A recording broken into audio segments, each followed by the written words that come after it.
Dear student, आज और लेकर आए हैं आपके लिए एक वीडियो जो कि कक्षा 12वीं विषय अर्थशास्त्र अध्याय 4 जिसका नाम है पूर्ण प्रतिस्पर्धा की स्थिति में फर्म का सिद्धांत।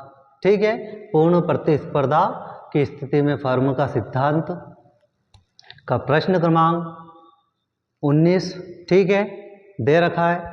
प्रश्न क्रमांक 19 दे रखा है। प्रश्न को पढ़ते हैं। निम्न तालिका में कुल संप्राप्ति, सीमांत संप्राप्ति तथा औसत संप्राप्ति का परिकलन कीजिए। ठीक है, कुल संप्राप्ति, सीमांत संप्राप्ति और औसत संप्राप्ति का परिकलन कीजिए। वस्तु की प्रति इकाई बाजार कीमत 10 रुपये है।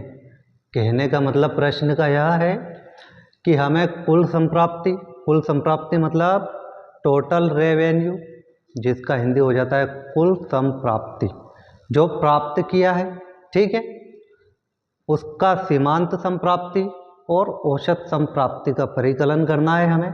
डियर स्टूडेंट, वस्तु की प्रति इकाई, ठीक है, वस्तु की जो इकाई है, प्रति इकाई मतलब एक इकाई की जो लागत या कीमत बाजार में दे रखी है वो है 10 रुपये। ठीक है, कितनी है डियर स्टूडेंट?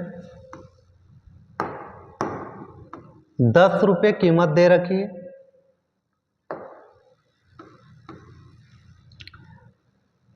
प्रति इकाई मतलब एक वस्तु, एक इकाई की कीमत 10 रुपये है। ठीक है, तो हमें इसकी कुल संप्राप्ति, सीमांत संप्राप्ति और औसत संप्राप्ति का परिकलन करना है।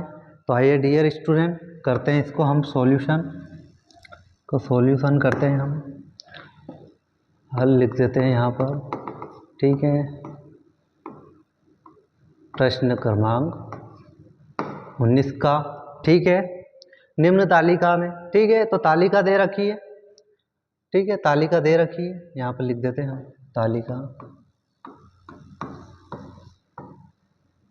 तालिका बना दी जाएगी यहाँ पर डियर फ्रेंड। ठीक है, बेची गई मात्रा, ठीक है, बेची गई मात्रा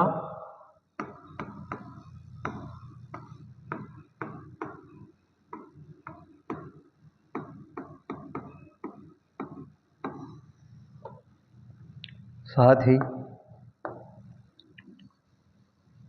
कुल संप्राप्ति, ठीक है, लिख देते हैं यहाँ पर। ठीक है, इसको कर लेते हैं। क्या दिया है हमें? प्रति इकाई लागत, ठीक है,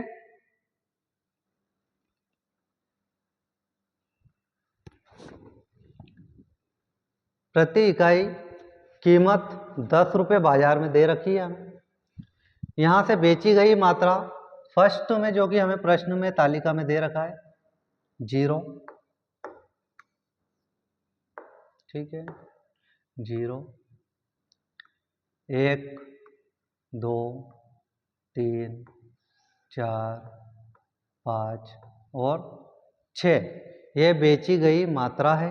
ठीक है, पहली जब मात्रा बेची गई तब कुल संप्राप्ति, ठीक है, तब कुल संप्राप्ति क्या थी? कुल संप्राप्ति ये हम निकालेंगे डियर स्टूडेंट।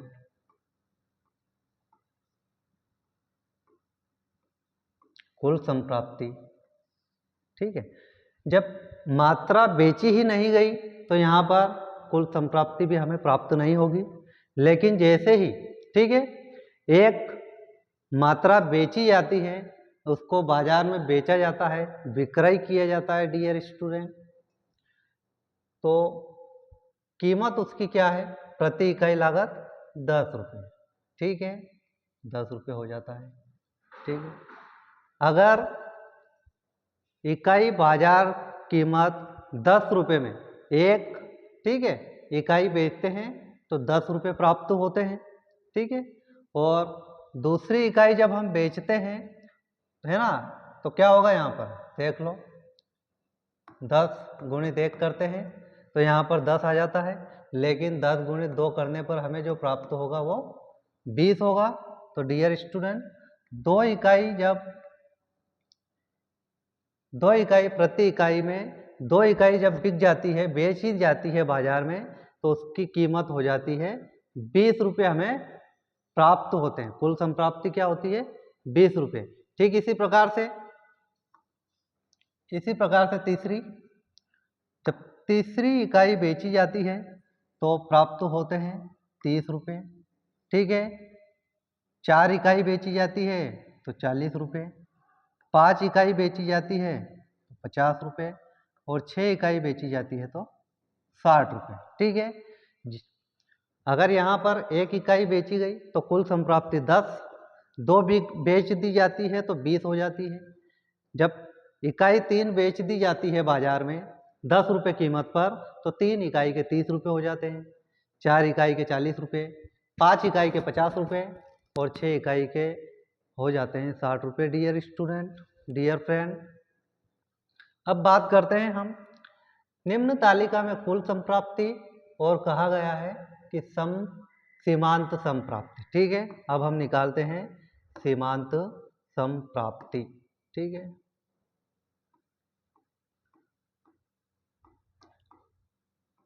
संप्राप्ति जो टोटल प्राप्त किया जाता है उसको संप्राप्ति कहा जाता है। ठीक है डियर स्टूडेंट, तो सीमांत मतलब सीमा का जब अंत होता है ना। आपको पहले भी बताया था अध्याय 3 में, हमने अध्याय 3 में आपको बता चुके हैं डियर स्टूडेंट।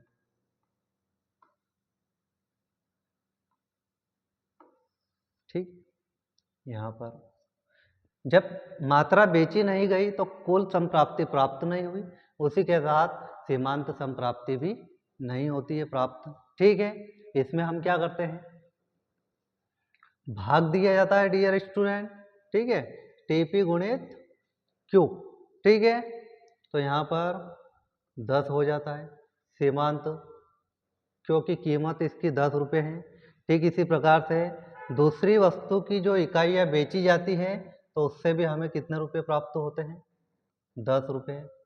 ठीक है, और तीसरी इकाई को जब बाजार में 10 रुपये कीमत पर बेचा जाता है तब भी हमें 10 रुपये प्राप्त होते हैं।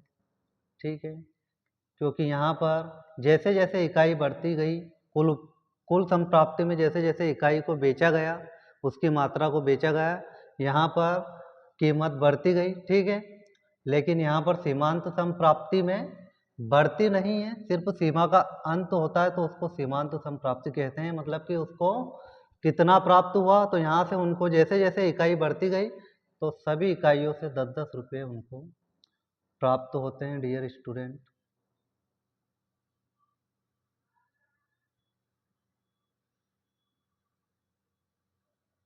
ठीक है, अब प्रश्न में कहा गया है कि औसत संप्राप्ति का परिकलन कीजिए। तो डियर स्टूडेंट, यहाँ पर जैसा कि प्रश्न में कहा गया था कुल संप्राप्ति और सीमांत संप्राप्ति, अब हम परिकलन करेंगे औसत संप्राप्ति का। ठीक है, तो डियर स्टूडेंट,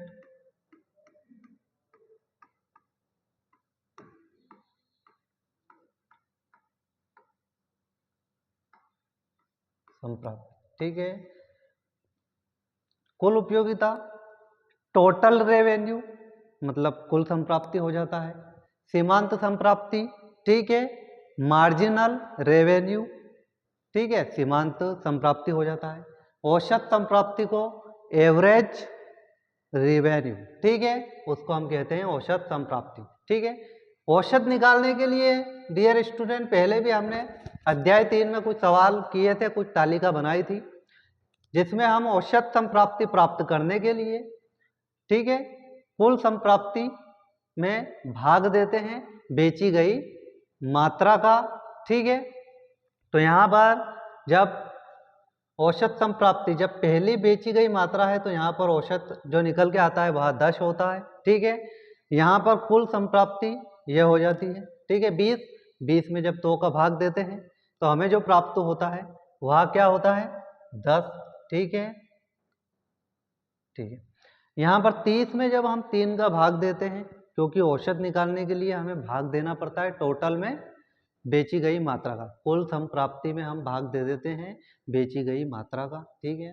यहाँ पर जब कुल संप्राप्ति 30 बटे में भी हम 3 लिखेंगे, तो 3 में जब हम, ठीक है, 3 का भाग देंगे 30 में, तो यहाँ औसत हमें जो प्राप्त होगा वो 10 होगा। इसी प्रकार 40 में 4 का भाग देने पर भी हमें औसत प्राप्त होगा 10। ठीक है। और 50 में भी वही होगा और 60 में भी वही होगा, क्योंकि औसत जो हमारा निकल के आ रहा है एक बेची गई मात्रा का 10 है। ठीक है। इस प्रकार से डियर स्टूडेंट ये तालिका हमने बनाई है। ठीक है। इसमें हमने कुल संप्राप्ति, सीमांत संप्राप्ति और औसत संप्राप्ति को निकाला है। यह प्रश्न क्रमांक 19 का हल हमने किया है, सॉल्यूशन किया है। तो डियर स्टूडेंट, अगर आपको वीडियो पसंद आया हो तो वीडियो को लाइक करें, सब्सक्राइब करें और बेल आइकन बटन को भी दबाएं। ठीक है। Thank you.